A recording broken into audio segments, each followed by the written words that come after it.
Hello and welcome to Series 2 of Stars in Your Ears. Coming to you live from the M40, I think. Yes, we've just passed Junction 3. Please join me in welcoming the woman of 1,000 voices, 80% of which all sound like Mr. B.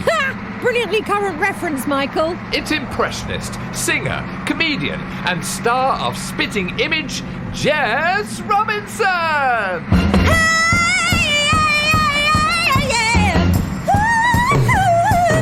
Michael, keep your hands on the wheel. Hello, valued listener. Oh my gosh, we have the best second series of anything ever made, and we haven't even made it yet.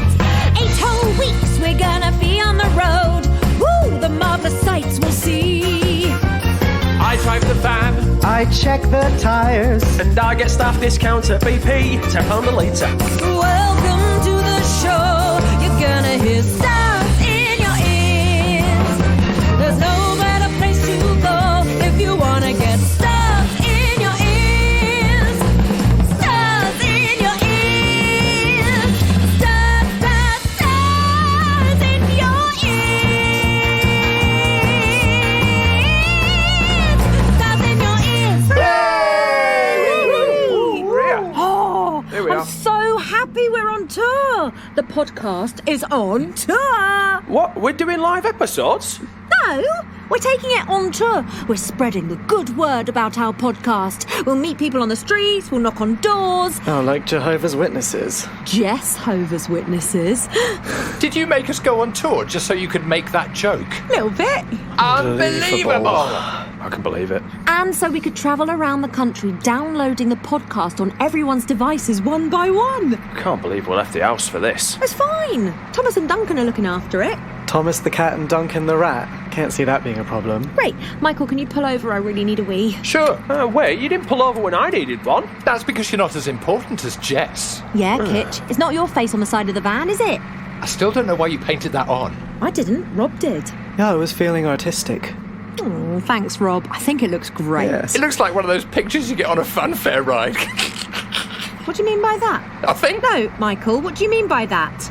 Look at me. Don't pull my hair! Yeah, Jess, come on, he's driving. No, because it's thinning really badly. Just let him go. No! Jess, we're gonna crash! Oh, I've heard that before. Seriously?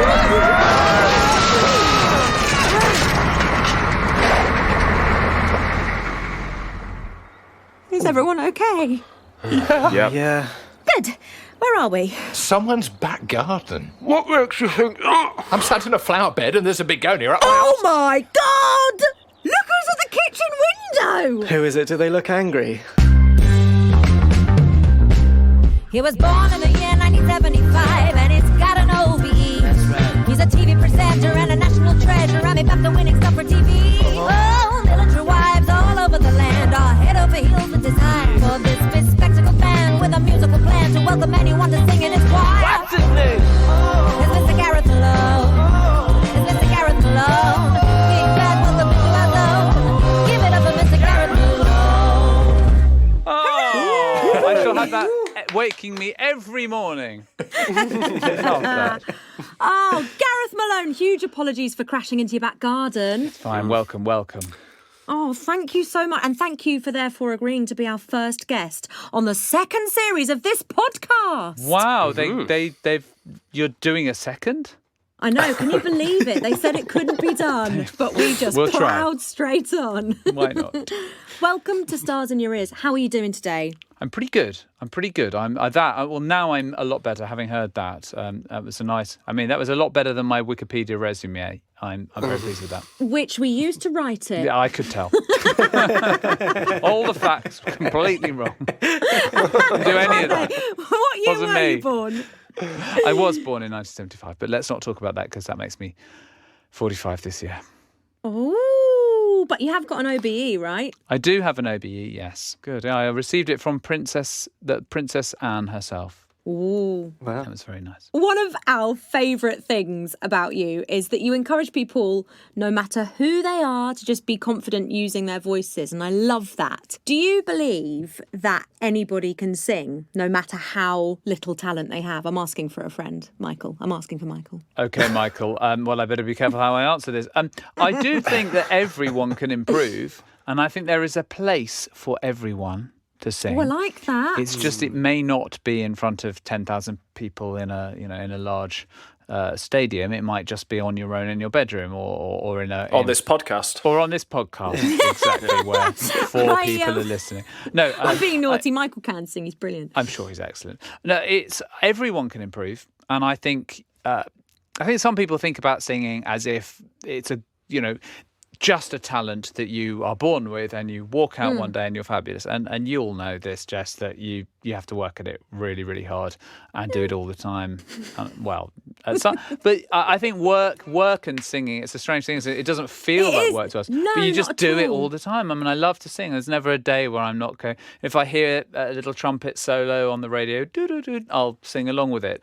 And I think that's the work, if you like, that some people don't do. And poor them. And you trained as a classical singer, didn't you? I did, yeah, I did. I did 2 years at the Royal Academy, learning to sing opera. And I think my voice is not huge, and they're looking for these like, really massive great instruments. And I had this little delicate little voice, and I don't think it would have filled very many concert halls. So, but also I think it was not really where my heart lay. I wanted to. I love classical singing and I love the classical repertoire, but I liked other things as well, and that's that's what I've ended up doing with my career. But you also trained as an actor for a bit, didn't you? I did a drama degree.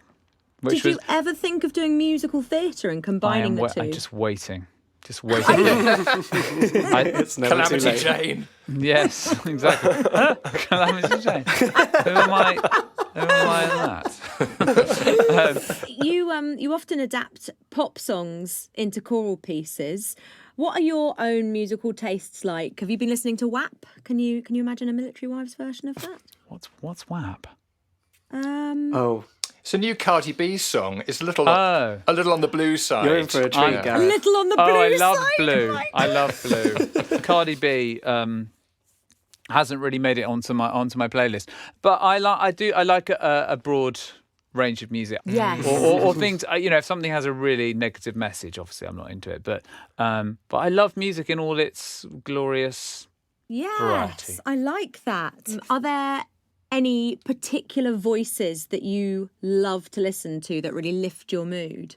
That's a great question. I mean, so many. I do love vocal music above all other forms. By preference, I would listen to vocal music. Although it doesn't always work. It doesn't work in the car, I find. I like to, Really? for classical singing, it's awful in the car because there's just all you can hear is sort of one person going, "Ah!" Like the backing, and then you've got the road, and it's just awful. But if I'm sitting down to listen to something, somebody like Pavarotti that just has that sort of thrilling energy, I love his voice. A singer with personality like Aretha Franklin, or I like bands. When I was growing up, I was very into Led Zeppelin, and I even though it's not a pretty sound, I really liked Robert Plant screeching away, and I'm very into Radiohead. I love Tom York, although it's highly idiosyncratic. Oh, we love Radiohead. Really high voices, high tenor voices. Always the high tenor, yes. Because I can sing along. Yeah. Because I'm a high tenor. Yeah, no, I like a high tenor voice. I think there's just something about the human voice as an instrument that I find endlessly fascinating. And I don't mind listening to a violin, but I'd prefer to listen to vocal music. Yeah. You've obviously got a super musical ear and you're really expressive. Can you do any impressions, singing or speaking? I do voices all the time. And my dad's a Scot. So he's a Glaswegian. Give us a bit of a Scottish accent, please. Well, but the thing is, when I do an impression of my dad, here's a little story. When I used to do this impression of my dad, and it was like Rabsy Nesbitt. And so I was going out with my wife, and we've been going out for like a couple of weeks. I was like, "Hey, see you, pal! Hey, hello, Becky! Welcome to the family!" It was that. And you know, my Becky was like, oh my God, I'm going to need subtitles for this man. And she met my dad, and actually he's not like Rabsy Nesbitt at all. But so no, we do a lot. My dad, when I speak to my dad, I'm always like just half in Scottish. And I feel like culturally very like a real connection with Scottishness through my dad. And then my mother speaks just like the Queen. My grandmother was like the Queen. I mean, she looked like the Queen. She had the same hair as the Queen. And she spoke absolutely. So when I was very, very little, I had absolutely cut glass sort of 1940s British accent. And then somebody said, I got to school and somebody said, call you in half posh? And I went home and said, Mother, what is posh? And then I sort of just like dropped a couple of T's as a result. Just like, I was slightly ashamed of my my sort of it was Banbury that my grandmother's from. Banbury. Okay, so you adapted the way that you spoke when you started going to school? Definitely, yes. And then so that was primary school, and then so I never really. Yeah, and it was in South London, so I'm, you know, a little bit of, I've got this mix of Banbury 1940s with like a little bit of the Scots, and then you've also got me trying to adapt to normal life and not get bullied, and then I moved to Bournemouth, that. which has got like this little kind of like they're like that. It's like sort of slight burr, Bournemouth. Mm-hmm. It's like almost a bit of kind of estuary, like. That kind of accent, but with a little bit of Dorset, proper Dorset in there, but only a bit. It's not like Somerset. It's just a very light burr in Bournemouth. So you just hear the odd. I don't know. I can't quite do it, but now and again, if I go home to Bournemouth, I really go, oh yeah. But I was 10 when I moved there, and I didn't feel like I wanted to fit in with that. I was already like, no. Interesting. This is I've adapted once and I'm not adapting again. So you've been a bit of a chameleon then. Vocally, yeah, definitely. And then I think when I went to university, I went to a grammar school, and a lot because of the way I spoke, a lot of people assumed that I went to Eton or something, and so I would be there with the kind of, you know, the people that went to those sorts of, you know, public schools, and they all just assumed I was one of them, and I was actually I went to a state school in Bournemouth, and then I'd be on the other hand with all the state school kids, and I'd be like, yeah, whatever, and so I always felt like I adapted, and then I got to about 25, and I started going into schools to do workshops, and I just had this epiphany moment of if I chameleon in front of these kids, they're going to think, who is this twit? And I don't know why, but I was just like, right, I'm just going to be me. And I think teaching is very good for that, because you cannot, all right, kids, yeah, I'm cool, yeah, I'm like, classical music, yeah, kids. Really mortifying, embarrassing, no. And I found it much better to actually push it up. Hello, children, right, okay, hello, you know, wherever I was, to be like Hackney or, you know, welcome, we're from the London Symphony Orchestra and we're going to play you this. It's going to be great. You're going to like it. And they're like, oh, okay, all right. So I abandoned all that shape shifting. But now and again it comes out, doesn't it? Yeah. In it. I totally recognise that, 100%. It's strange, isn't it? And I think it's one of the things I love best about this island nation of ours, you know, this regional variation and literally the subtlety. I remember meeting somebody and I said, you didn't by any chance go to X school, did you? Because you speak just like my friend. And he's like, yeah, I did. And you can literally tell like a St Paul's boy from, you know, a Harrow kid or you know, someone from like South Shields from another bit of Newcastle. I just love that. It's really great. But it does lead to problems when you've got, because now we don't live, I don't know, 100 years ago, you would have been in your little area, wouldn't you? And you'd have had your accent and that would have been great. But now is everything slippery, isn't it? You don't know like why people come from Absolutely. All over. Everyone moves around, I guess, maybe. Absolutely. I find that when I'm doing impressions of, if I'm doing Cheryl, you know, some people will go, that's not proper Newcastle. And I'm like, no, but she's lived in America. She's lived in London. She's all over the place. Yeah, do you know what I mean? She is. So that she's got all of these influences from. Are you just people. making excuses I am. Sorry. Yes, I'm just making excuses for being a bit shit. with it. When I was 15, I tried so hard to be cool and to speak cool, and I used to listen to a lot of rap. You know, all the major players like Missy Elliott, Salt and Pepper, PJ and Duncan, and hearing all those rappers rapping about how tough their upbringing was and how hard it was growing up in their towns of Compton or Byker Grove. It was a real eye-opener, because I don't really have a tough upbringing. Can you tell? No, I grew up in a teeny tiny village called Aldbury.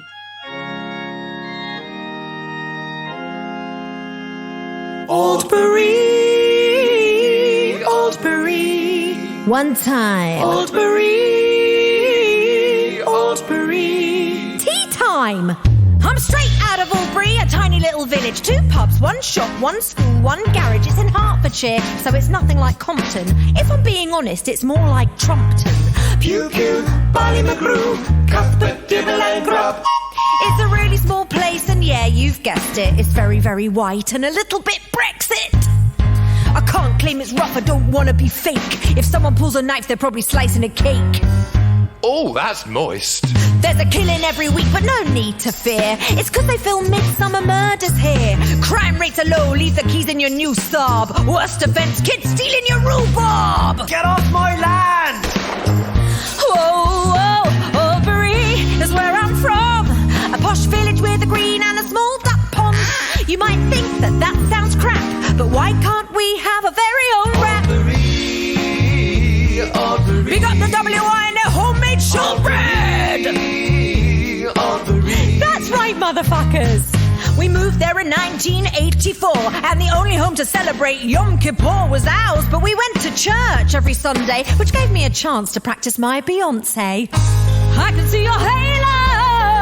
Whoa. To help us fit in to our new home, my mum, or Mrs. Robinson, as she's known, played the organ in that church, even though she's a Jew, and I sang in the choir, which made me confused. Ave Maria.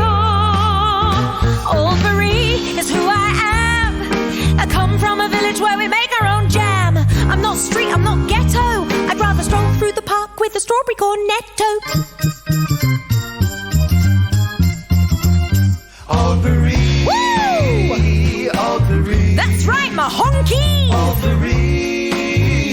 Aldbury. Zip up your anorak.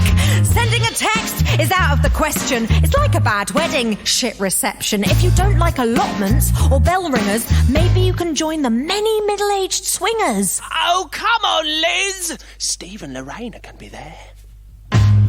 As a place to grow up, it couldn't be sicker, man. Even if at times it's a bit like the Wicker Man. It's not a trendy place, but I can't complain. I'm not very street, I'm more country lane.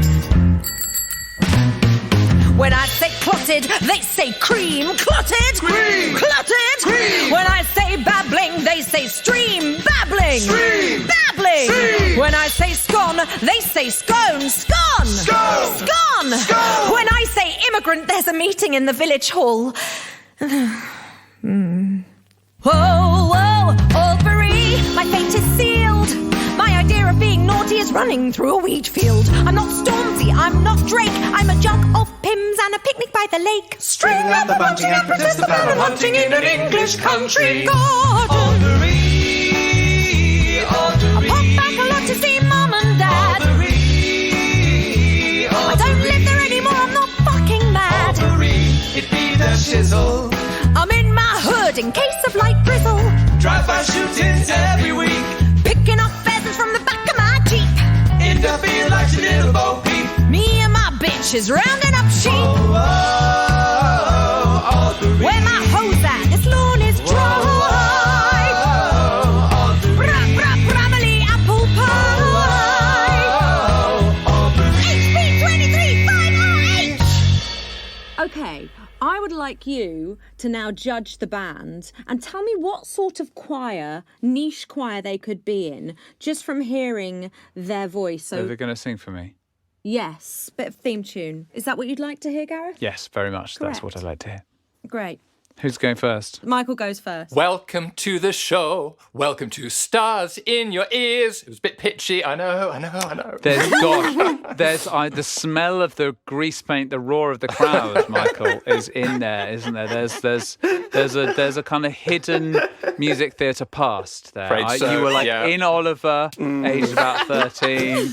You wanted to be out there, but somehow you didn't Stuck at the commit. piano. Yeah, and the piano. You fell for the piano. Yeah. Michael's going to be in a choir of like ushers from theatres. Chalk eyes, popcorn. From the great theatres of London. Great. Oh, we've got to have Rob Lamont now. Come on, Rob. Welcome to the show. You're gonna get stars in your ears. Oh wow, like a whiff of Hollywood. Didn't you think like a little bit of Ethel Merman there? Hollywood drains. Rob's in a choir of expat Brits who are living in just not a great bit of LA. I'm like an ex-American living in... At the Is moment, that the case? That's exactly right. Yeah, Well, isn't this is a great game? You're really good You're at good at this. this. I've got a nose. Go on, Kitch. Welcome to the show. Welcome to Stars in Your Ears. No, I got nothing. I couldn't tell anything from that. Blank. It's quite posh. I got really... Story of my life. Right, who's that? Who's left their phone on? Gareth, we said no phones. It's yours, Jess. I think that's you, Oh Jess. shit, sorry. Oh god, it's my mum. I might be an emergency. I better take this. Sorry. Okay. Sorry, Gareth. Hi, Mum. Hi, Jackie. Hi, Jackie. Hi, Jackie. Everything all right in the village? I've got some shocking gossip. I've made up my mind to go to a print shop and get some little signs, laminated signs made saying, beware dog poo. To stick into big dog poos that other people leave around the village. Could even say, my little notice could say, you know who you are. Yes. I mean, you wouldn't leave a dog poo anywhere, would you, Rob? But no, I wouldn't. That's why he's lovely, you see. He is lovely. Oh, Mum, I've got to go. We're just with Gareth Malone, actually. You know, Gareth. Have you got a message for him? Do you want to say hello? No, Liz said to me she hopes he's had his hair cut. She saw him on the telly doing his choir. Awkward. And she said his hair was terrible. I didn't see him, so I don't know. Awkward. Okay, then. Bye, Mummy. Bye, Rob. Bye. I'll call you, or you can call me. Bye, everyone. Bye. Liz will be mortified now. Her friend, my mum's friend, will be mortified. We played that to you. Do you mean Liz with the roots? Oh, touche. It's just impressions lessons. Today, Gareth, I'm going to teach you to be Kim Kardashian. Oh my God. Yes, and I think you're really going to enjoy being her for the next 3 minutes. There's a lot of vocal fry in there, isn't there? Such a lot of vocal fry. It's unbelievable. But you know, she's quite whispery. And North, stop it. So the first thing we've just got to get is the American accent. So we're going to try some Americanisms. So Okay, airplane, Airplane, sidewalk, eggplant, diaper, popsicle. Yeah, that's really good. So pitch-wise, you know, she's quite high, and her tone is nasal, like yes. Yeah, So we're going to popsicle. try, yes, I love this popsicle. It's so hard to be a lady. Oh, is it, do you like it? Well, yeah, okay. Yeah, that's really nice. That's good. Oh, yeah. Oh, my God. Yes. Yeah, I was like, oh, my God. And she was like, oh, no. Yes, that's right. Can you say, like, this is the best selfie I've ever taken? Oh, my God. This is the best selfie. No. Like, sort of breathy, whispery. This is the best This selfie. is the best selfie I've ever taken. Yes. this is And you see what you're ridiculous. doing there? You're going up at the end of the sentence like it's a question, even though it's a statement. And she does this all the time. Yeah. Okay, this is the best selfie I've ever taken. Yes, I'm number one in the Okay. top 100 celebrity butts. Yes, say it, Gareth. I'm number I'm one. number one in the top 100 list of celebrity bots. Yes. That's really nice. That's the meme. Yes, right there. please. Her rhythm is so slow. Oh, right, yeah. She's Valley literally- girl. Yeah, so Yeah. even if she's in a hurry, she'd be like, can I have an ambulance? It's an emergency. Emergency. Oh, my Yes. God. North has fallen over on his Yes. popsicle. Yes. Help. Yeah. Oh, no. Kanye, help me. No, I'm just like E.T. Okay, so the headlands are American accent, Oh, yeah. high nasal voice, Yeah. quite high, a little bit whispery, A little bit whispery. going up at the end of the And sentence. going a little bit whispery. Yeah, that's right. And the cherry on top is the vocal fry. We're going to finish this lesson with one of Kim's most famous quotes, which is this. I'm kind of shocked I'm getting a fashion award when I'm naked most of the time. You try that for me? I'm kind of shocked I'm getting a fashion award when I'm naked most of the time. Yes! Bravo. Excellent. Well done, guys. Excellent, Kim Kardashian. Proudest moment after the OBE. Oh, Gareth, you've been such a joy. Thank you so much What a for great coming pleasure. on the show. No, You've thank you been a very much. legend. Thank you, Gareth.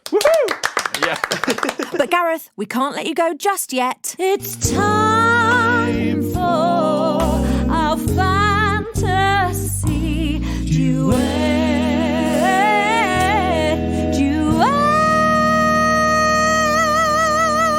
Gareth, we're going to perform together now. We are. Now, unfortunately, since our first series, which I know you've listened to, we've learned that it's actually quite expensive to cover well-known pop songs. And since we didn't really want to spend all of Kitch's universal credit on it, apparently he needs to eat, selfish git, we have had to look for repertoire that's out of copyright. So, Gareth, if you could now start to thumb through this book called Sunday School Favourites, and when I say stop, that's the song we're going to sing.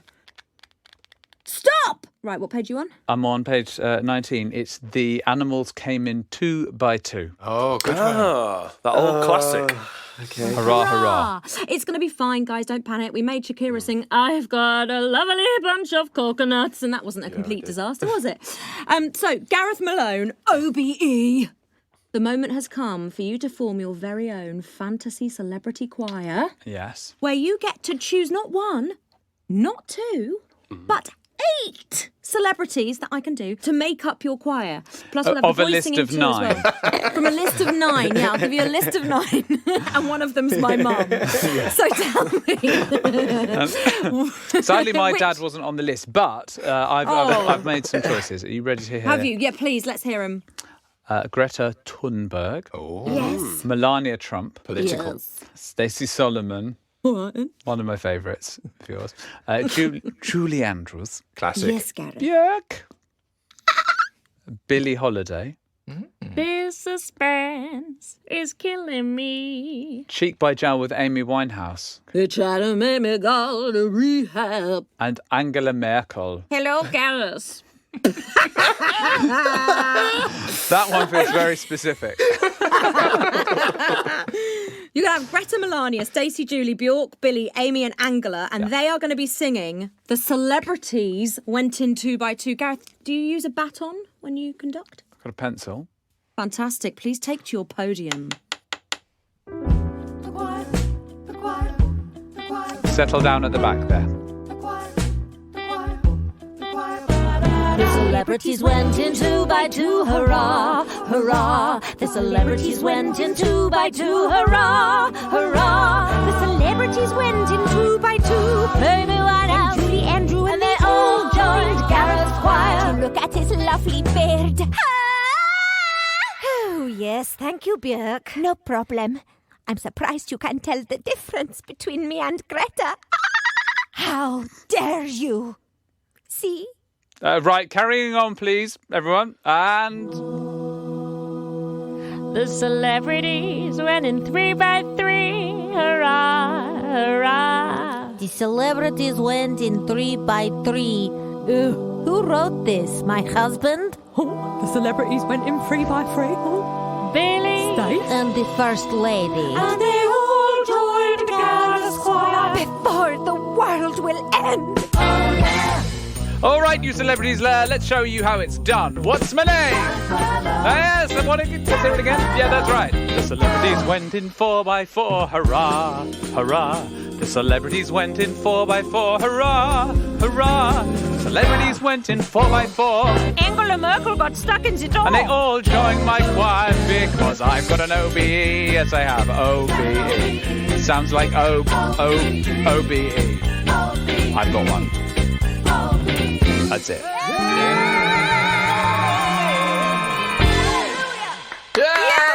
Bravo! Perfect. Oh, Gareth Malone, you've been a total legend and a massive star in our Thank you so much. Thank you so Thank you, much. Gareth. Thanks for listening to Stars in Your Ears, featuring my crash test dummies, Jessington World of Adventures. On keys, it was Michael Baby You Can't Drive My Car, Roulston. On drums, Jonathan I'm on the Road to Nowhere, Kitching. On guitar and bass, it was Rob Little Red Corvette, Lamont. Our celebrity guest was the brilliant Gareth Get Out of My Dreams and Into My Car, Malone. Our sound engineer and editor was the wonderful Joe Highway to Hell Walker. Special thanks for added silliness to Robin I'm in Love with My Car, Morgan. This podcast was produced by Amanda Life and the Fast Lane Redman. I've been Jess Robinson. Until next time, my tutti fruities, love you, bye! You've had stars in your ears, whoa, yeah, stars in your ears, ooh, ooh. Stars, stars, stars in your ears. Stars in your ears. We've been walking for ages. Aren't we better to call a breakdown truck? I'm happy to walk. What, around the whole country? If Rob's happy to walk, I'm happy to be carried. Hang on, guys. Look at this. It might belong to someone. Yeah. Shotgun!